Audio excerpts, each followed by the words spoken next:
ப்ரீவியஸாக இந்த ஸ்கார்பியோவை ஃபுல் ரீஸ்டோரேஷனுக்கு எடுத்திருந்தோம். அந்த வீடியோவில் S11 கன்வர்ஷன் பண்ண போகிறோம், மெட்டீரியல் வருதுன்னு சொல்லியிருந்தோம். அதோட மெட்டீரியல் எல்லாமே இப்போ வந்துருச்சு. ஃப்ரண்டேஜ் ஃபுல்லாக ஃபிட்டிங் பண்ணியிருக்கு, பேக் வந்து இன்னும் ப்ராசஸிங்கில் இருக்குது. இந்த வண்டியோட ஓனர் பார்த்தீங்கன்னா சர்தார் பாய். அவர் வந்து புவனகிரியில் இருக்கிறாரு. அங்கேருந்து நமக்கு வண்டி எடுத்துகிட்டு வந்து விட்டுருக்காரு. இல்லை சேலஞ்சான ஒர்க்கு நாங்கள் நினச்சது டைராய்டு பம்பர் ஃபிட்டிங் பண்ணுறது. ஆனால் அதை விட டேஷ்போர்டை கழட்டி பார்த்ததுக்கு அப்புறம் தான் தெரிஞ்சுது இதை விட சேலஞ்சான ஒர்க்கு இன்னொன்று உள்ளே இருக்குது. நம்ம ஃபுல்லாகவே டிஸ்மேண்டில் பண்ணல. அதுக்கு முன்னாடியே பார்த்தீங்கனாலே ரன்னிங் போர்டு ஃபுல்லாக போயிடுச்சு. Running board inner outer order பண்ணியிருக்கு. நெக்ஸ்ட்டு பார்த்தீங்கன்னா ஃபயர் வால் போயிருக்கு. ஃபயர் வால் அந்த லெஃப்ட் சைடு ஃபயர் வால் ப்ளஸ் ஆப்ரானும் போயிருக்கு.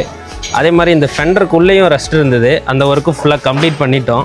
இப்போ ஃபிட்டிங் பண்ணி அலைன்மெண்ட் ஒர்க் பார்த்துட்ருக்கோம். இதே மாதிரி சென்டிமெண்டலான வண்டி இருக்கா, அதை ஃபுல்லாக ரீஸ்டோர் பண்ணணும்னா கீழே கொடுத்துருக்க கான்டாக்ட் நம்பருக்கு கான்டாக்ட் பண்ணுங்கள். பெட்டர் நீங்கள் வண்டியை நேரில் எடுத்துகிட்டு வந்துட்டிங்கன்னா எங்களுக்கு இன்ஸ்பெக்ட் பண்ண ஈஸியாக இருக்கும்.